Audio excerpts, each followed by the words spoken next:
Bishop Rowan, thank you very much indeed for agreeing to an interview for my book, A Restored Earth, 10 Paths to a Hopeful Future. Thank you.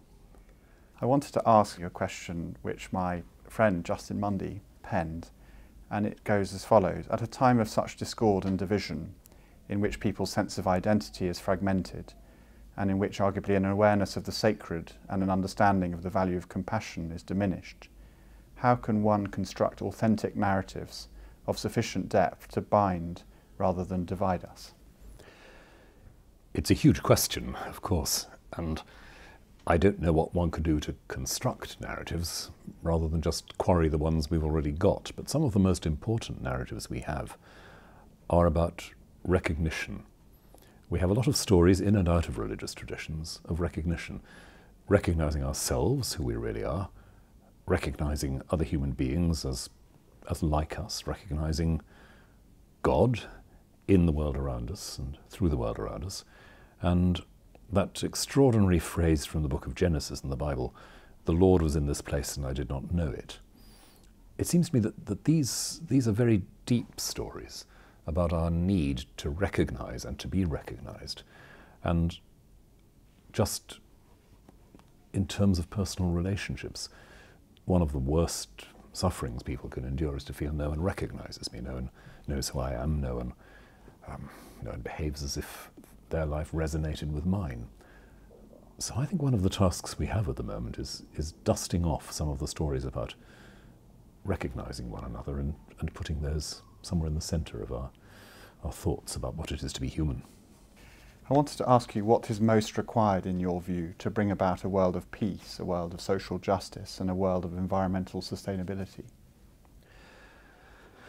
I think the answer to that has a lot to do again with recognition. I won't use the word empathy because it's a bit overused, but above all the sense that the major crises we face as human beings are not regional, they're not local. They really are issues we share, and they really are challenges we can't meet unless we cooperate. Now, this is pretty counterintuitive at the moment. The prevailing narrative in a lot of Europe and a lot of North America is we, this group here, we are at risk, we are under threat. Therefore, we must solve our problem and solidify our security. And we miss the point that actually, in the long term, we will only be secure when our neighbours are secure. We will only be prosperous when our neighbours are prosperous. And that sense of facing a common challenge, I think, is what I'd most want to insist on, really, if we're ever going to get anywhere. You can see it in certain regions of the world. You can see it between particular nations. You can see it in the Middle East, for heaven's sake. You can see it in Central Africa. And to get away from the idea that my security must mean someone else's insecurity, which, when you think about it, is a pretty daft point of view. I think that's where it starts. Take the challenge of refugees at the moment. The easy answer is, here are a lot of people knocking on our doors. They're difficult to cope with. They're surplus to requirements. They're a drain on our resources. They're rivals for our jobs, however you want to put it. So let them go somewhere else, because they don't actually go away. And that passes the burden on, 9 times out of 10, to societies and polities that are less well equipped than we are to cope. In other words, we load burdens on already struggling societies. If you think of a small country like Jordan and the quantity of refugees it absorbs, we load problems there and expect that to make no difference. But if that country in turn becomes unstable, violent, unsafe, then the consequences will come back once again to knock on our doors. We can't go on doing this. So why not just face the fact now that our well-being converges rather than diverging? My next question is, how are we all to live in such a way that human development can take place within the planetary boundaries?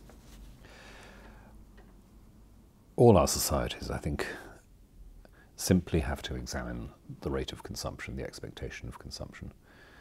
And that's hard to say and it's hard to hear. It's hard for people like you and me to hear, because whether we like it or not, we are implicated in this already. So it's not as though we could stand at a distance and be pure and point the finger. We're all implicated. But what our expectation is of, what should I say, superfluous consumption, unlimited travel opportunity, rapidity of communication, our expectations are now pitched very, very high and probably unsustainably high. So that's one thing. I think another is simply developing a degree of realism about the resources around us, and notably, of course, the question of fossil fuel resources. We still talk, behave and expect as if fossil fuel resources were limitless. And yet we already know from, not from wild-eyed green activists, but from perfectly sober analysts, including analysts in business and economics, we know that resources are already dwindling and that within a couple of decades a great deal of fossil fuel holding and investment will be on the point of, or have already become, what they call toxic assets. They're declining in value and currency, and they're just not the source of the apparently infinitely expandable economy that they served in the 19th and 20th centuries. So realism, I think, is key here. And realism means, I think, thirdly, recognizing that it won't do simply to transfer the problem to the next generation. Recognizing that if we want to bring our children into a world that has some genuine hope in it, we simply cannot pass the parcel. We can't just hand the problem unresolved, unaddressed on to the next generation. And people have begun to talk about intergenerational justice, haven't they? Which is a rather clumsy and laborious phrase, but it simply means being fair to those who come after us. You don't trash the house before you sell it to the next vendor. You try to leave the opportunities you would want. And I think all of those things, the sense of realism about limits, the sense of what's owed to the next generation, that we want people to have the opportunities we would want, it's recognition again, recognizing that the next generation is like us. They will want the opportunity to live a life that's human, secure, and the irony in a way is that what we are doing without examining our desires and our needs is just making the long term more and more insecure, even as we talk about security all the time. What role do the faiths play in meeting the UN Sustainable Development Goals and the Paris Agreement? I think communities of faith have an enormous role here, and it's been very interesting in the last 15 years or so, to see how environmental movements have more and more looked for a narrative, a philosophy, a metaphysic, you might say, from religious traditions to help give an extra dimension to their own activism and their own advocacy. And I think the basic thing in all those religious traditions is the recognition that what is there in the world is something which is related to the sacred, the divine, before it's related to us. We almost come on the scene late in the day, in that we as human beings are presented with a world which already has depth, beauty, reality, harmony, coherence, even, you might say, intelligence of a sort in its orderliness. And we come into it. It's very interesting that the image we're given in Hebrew scripture of the beginnings of humanity is being placed in a garden. And, there's a limit to the number of things you can do with a garden. Mm-hmm. The earth works at its own rate, its own pace. You're dependent on the succession of the seasons. You can't have everything all at once in a garden. You have to understand there are different kinds of beauty, different kinds of productivity. And if you're a good gardener, you sort of ease yourself into a kind of harmony and, attunement to that. So, to begin with, a garden rather than a shop, so to speak. We're not primitively placed in a shop, but in a place where we have to learn literally the ways of the world. We have to learn the rhythms and the fabric of what's around us. That, to me, is a very powerful insight from one tradition of faith, which is, of course, mine, and the one that Christians share with Jews and Muslims, for that matter. The other thing which strikes me, coming through exactly that same tradition, is the model you have in some Hebrew scripture that our environment is lent to us. We don't possess it. We don't have absolute ownership of anything. And in Leviticus, the idea is put before us of that moment of jubilee when you let things go.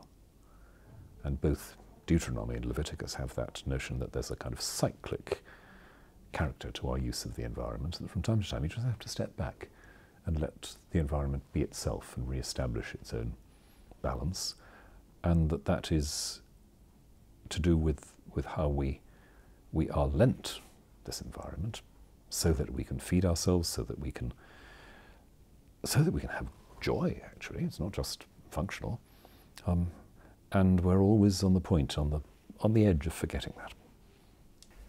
Bishop Rowan, what new story or stories or myth or myths do you think we might need to tell to encourage a greater global effort to address poverty and to address our environmental predicament? And I was wondering if the myths of restoration and atonement, as set out in Alex Evans's recent book, The Myth Gap, might hold out some particular promise. Alex Evans's book is a really fascinating contribution, I think, here. And it picks up very interestingly something that the late Mary Midgley used to talk about, and she wrote wonderfully on some of these issues. One of her books, which tackles a lot of environmental questions, is called The Myths We Live By. And it's mostly about the dangerous and destructive myths that we live by. The myth that we are, as human beings, somehow not really connected to the material world, that we can actually decide the rhythms and the resources of the world, which we can't.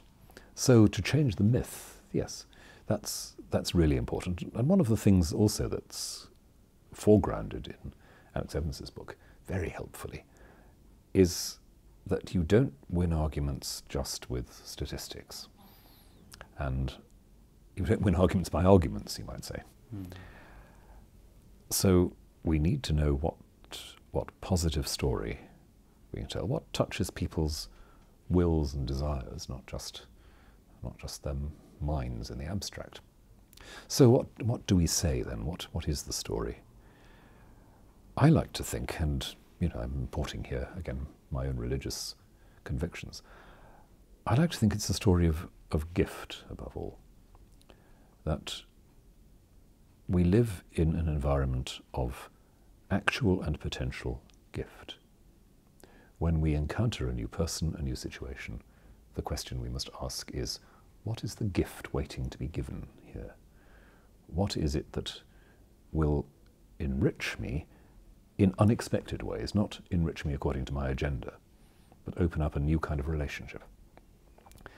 And if you have this basic conviction that everything that is, so to speak, crystallizes the self-communication of the divine in some way, then obviously there's gift all around. And that's not, I hope, to make a sort of sentimental observation that it's all wonderful, it's all lovely, and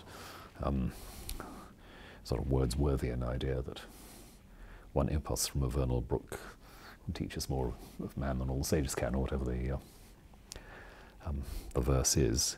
It's simply to say we are so constituted that we ourselves, as heart, soul and body all together, are already attuned to a world of intelligence and body all mingled together.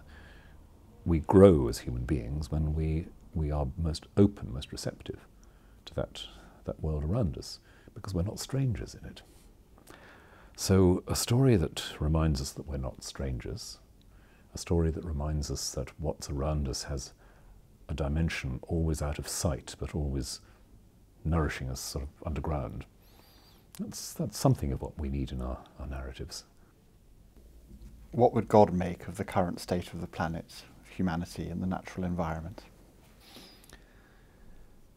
Well, I suspect God's first comment to us might be something along the lines of, haven't you been listening for the last however many million years?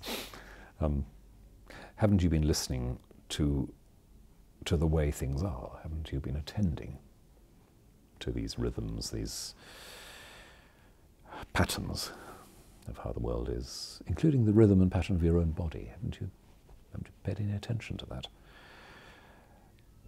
Again, in all the major traditions, there's a sense that the way in which we conduct ourselves in and with the material world declares what kind of faith we have, what kind of belief we have. You don't just do it all in your mind. So ritual and sacrament are important in every religious tradition, even the ones that think they haven't got it. And the reverent use of the things around us, the mindful, thoughtful use of the things around us is built in. And those who most fully seem to attend to God are the ones who seem to attend also to that. I've often gone back to and often told the story of one French saint of the 17th century who was asked by an aristocratic lady if he'd be her father confessor. And he said, yes, provided that she could learn to walk more slowly, talk more slowly, and eat more slowly. The spiritual growth began with those things. What can one do as an individual to make a meaningful contribution? It's very important that we do have things people can do, that we don't just say we're all doomed. And that means practical advice on low energy living, and there's plenty of it around. Encouragement to people to take more time. I was delighted to discover that there was a slow food movement and that general heightened level of simple thoughtfulness about how we go about our business daily. That's the bottom line. Next up from that is, of course, the various kinds of advocacy we can get involved in, which may be lobbying about the ethics of our pension fund, which may be asking difficult questions with others about various economic projects which seem to ride roughshod over environmental integrity. Being prepared also to share and pass on our own experience, the stories that keep us going. I think there's a lot that individuals can do, and the worst we can do is to suppose that if we can't make all the difference quickly, it's not worth trying. Because in all this there is something really important, I believe, about doing things for their own sake. People say, oh, well, maybe it's too late to save the planet. Well, maybe it is, but in certain moods I'd say, so what? There are good ways and there are bad ways of relating to our environment. And to say, oh, bad ways have led us to a very difficult place and there's nothing much we can do about it, is a real counsel of despair. We can still struggle to live well, I think, to live in a way that honours the kind of world we're in and the kind of beings we are. And if we have any kind of ethics, that must be worth doing, even if it's not going to succeed finally. Now, obviously, I hope it's not too late, and I will go on acting and speaking on that basis. But at the end of the day, I think you have to take a deep breath and say, but I do this finally because it is a good way of relating. It's a good way of being in the world. That's what I aspire to. That's what I want.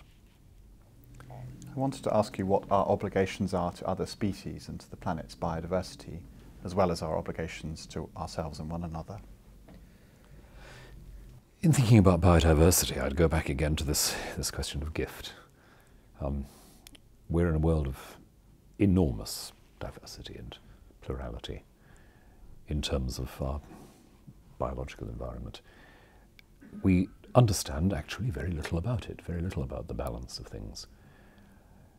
We are in a world where evolution has brought us to a kind of balance, a kind of, not homeostasis exactly, but a world where things do what they do and so support the reality and the possibilities of other things. And so reducing that diversity, trying, God help us, to rationalize sometimes that, or supposing that essentially the whole of the natural world is just a static backdrop to human dramas, all of that is literally lethal for us.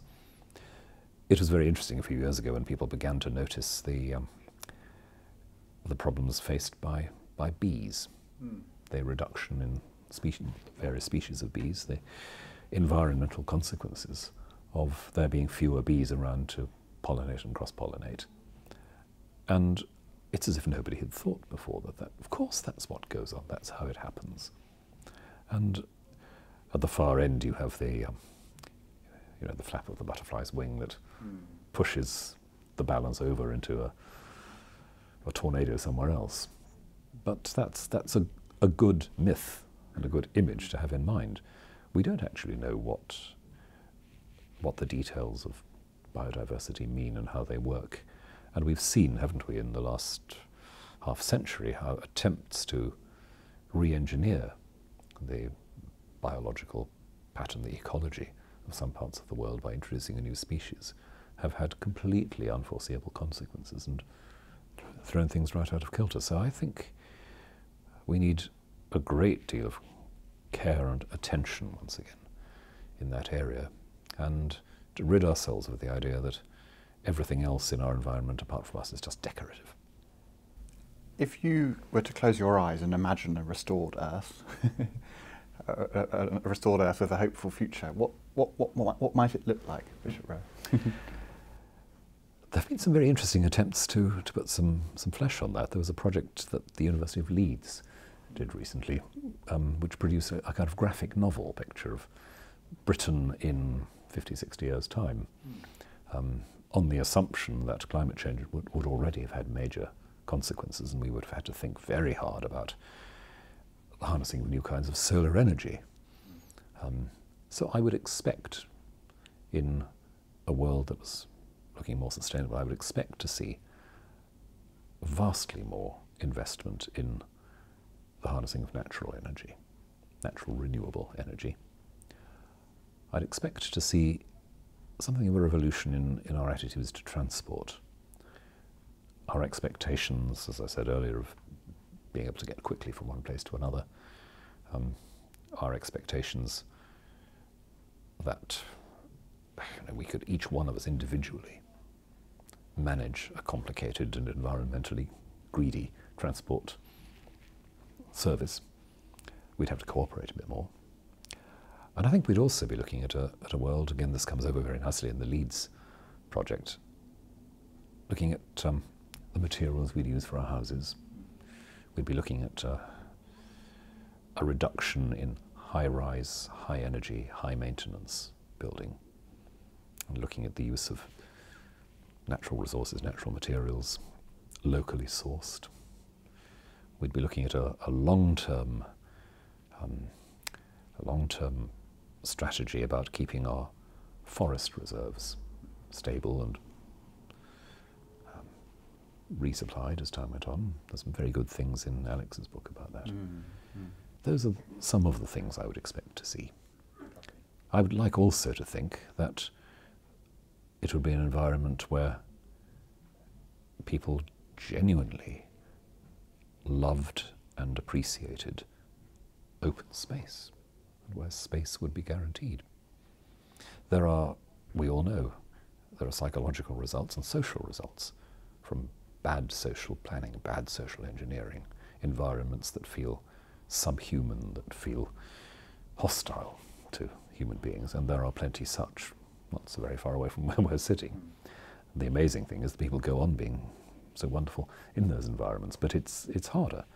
And I think we've got to think a lot about how we avoid building on an inhuman scale in an inhuman way. I have one last question, in a sense, about optimism. You've touched on it already, but in a sense it feels like the best of times and the worst of times. On the one hand, we have a new set of SDGs, we have a Paris Agreement, we have reductions in poverty in our lifetimes, and yet on the other we've got much division and discord. There's the humanitarian crisis you referenced earlier, and then above it all there's the environmental predicament we're in. And I wanted to ask, what drives your optimism? How optimistic are you? And what can we do to cultivate that sense more? When I'm asked this, I often say I'm not optimistic, I'm hopeful. And there is a difference. I don't find it easy to be optimistic. I think the cards are heavily stacked in some areas.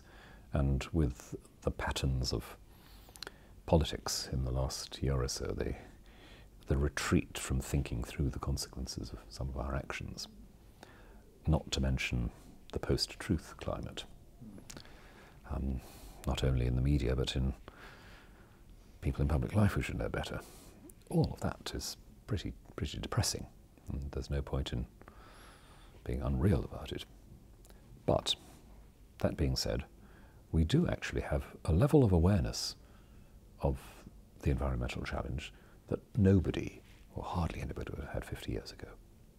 We have an ownership of that agenda and that vision among under 35s, which is, again, far greater than it was. We have an awareness that we've got to develop cooperative practices to respond to that, and we have, in the much maligned social media world, the possibilities of spreading good stories and good news and good prompts to one another to act. So I think we do have quite a tool cabinet available to us. And that's important. We have some of the tools we need to make a difference. If we pretend otherwise, then we're just lying back and accepting our own doom and the lack of well-being of the generations that come after us. And I don't want to do that. I want, as I said earlier, I want to honour what's given to us and honour the generations to come as best we can. And that does mean recognising intelligently what's available to us now, pressing as hard as we can for corporate political intelligence in our world and the cooperation that comes with it. Thank you very much, Bishop Rowan. I'm very grateful to you, and very much look forward to drawing on what you've said in my book. Thank you. Good luck with it. Thank you. Thank you very much.